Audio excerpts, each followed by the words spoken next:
for an absolutely scintillating session. And now I'd like to call on stage for a special address Aroon Purie, Chairman and Editor-in-Chief at the India Today Group. Can we please have you on stage, sir? Huge round of applause.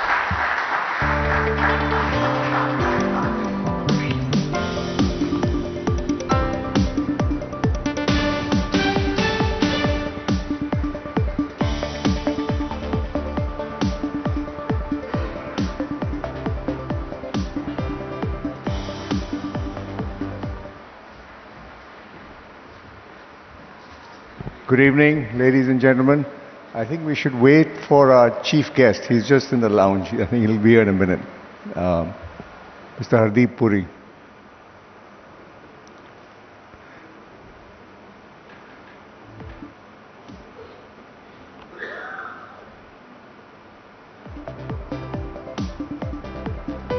Is he coming?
Welcome.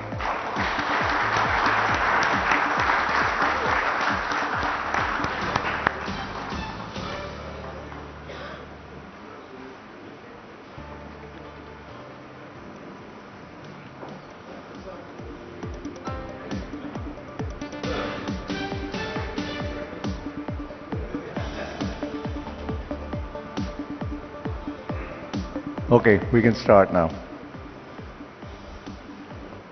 I'm delighted to welcome you all to the 12th edition of the Business Today Mindrush and Best CEO Awards, our much awaited flagship event. We have the pleasure of having Minister Hardeep Singh Puri with us this evening. Mr. Puri, thank you for finding time in your busy schedule. Okay. I also welcome all the winners of the Business Today PwC India's Best CEO Awards. I would like to thank the jury members led by Mr. Uday Kotak, founder and director of Kotak Mahindra Bank. With their years of experience in business, coupled with their insights, drew up a list of the top performers who are the winners today.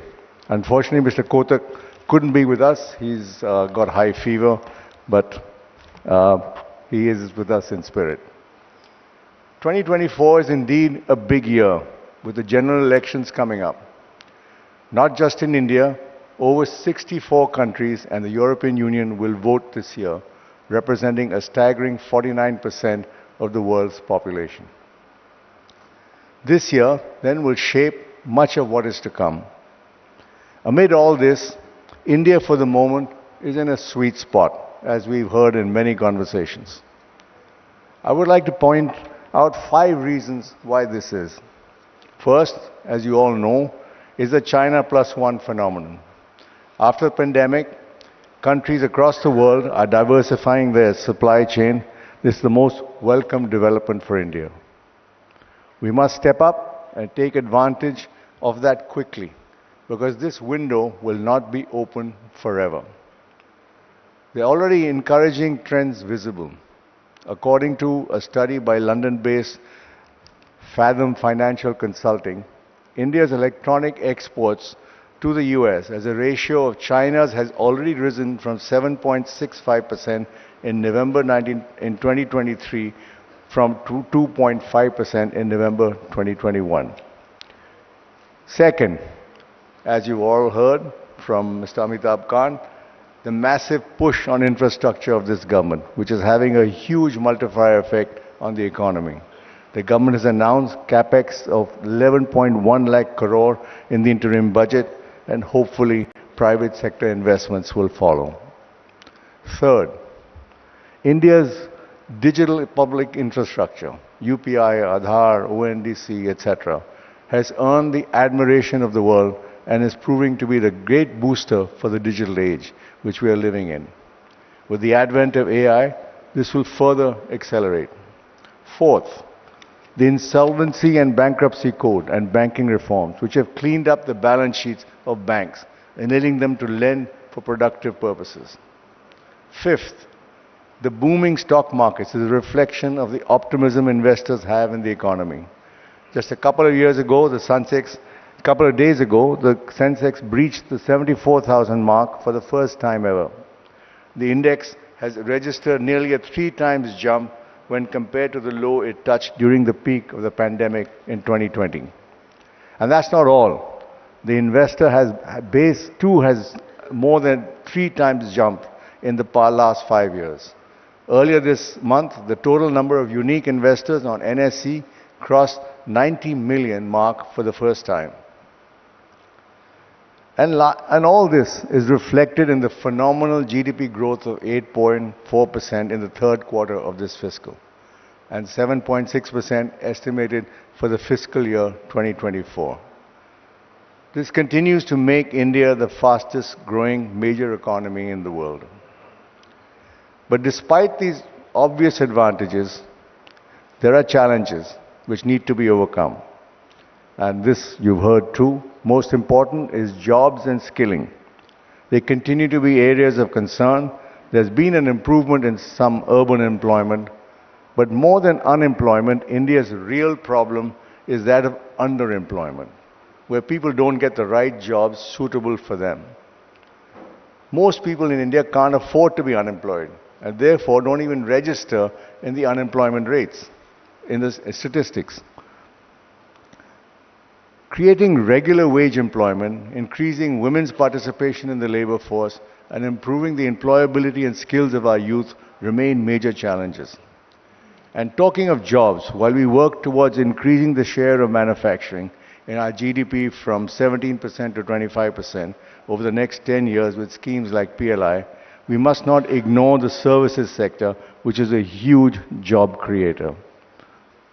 And you've heard this from Mr. Sunil Mittal just now and from Mr. Amitabh Kant. Sectors like tourism, for instance, need much greater attention as it has enormous employment potential. Our performance in this field has been dismal. We have only 9.2 million tourist arrivals last year, and this includes NRIs. This is still far behind countries like Thailand, where the figure is around 28 million in 2023. There's also a concern that the disinvestment of PSUs has lost momentum. Against the budget fiscal of 51,000 crores for fiscal year 2024, the achievement so far has been lower than 12,000, far lower in rupees 12,500 crores. Giving this a serious push would be highly beneficial to the Indian economy, both in the short term and in the long term. In general, we must move from a regulatory mindset to facilitation. Recently, the US ambassador to India, while being effusive on the potential economic collaboration, was equally forthright on how our barriers, bureaucratic, regulatory, and taxation related, must be dismantled. He pointed out that FDI must shift from India, must shift from China, but is not flowing into India at the pace it ought to. Of course, this government has done a lot to address these issues and unshackle the economy, but more can and must be done. We can scarcely allow India's moment to pass. India's CEOs work in the most challenging terrain. Regulation apart, the uncertain economic environment of today's times renders long-term strategies quite meaningless. Those in charge have to be alert and nimble.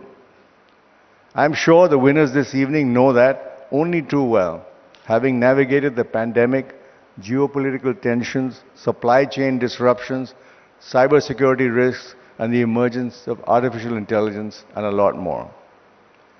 Indian CEOs and business leaders have been to their enterprise and dogged determination to succeed.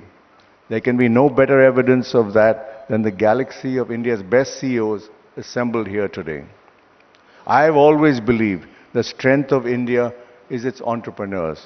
We are a nation of entrepreneurs.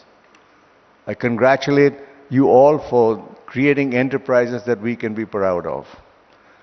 With a lot of pride, I welcome them here tonight. Ladies and gentlemen, please give these champions a big round of applause.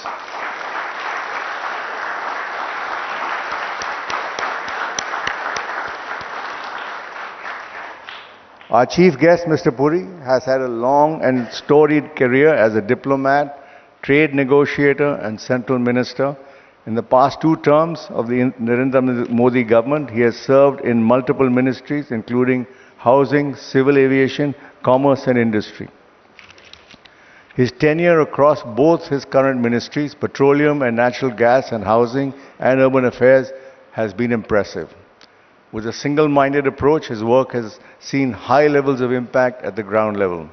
Minister Purie, I would request you to please take the stage to speak to us and outline your plans to make India a global economic power. Thank you.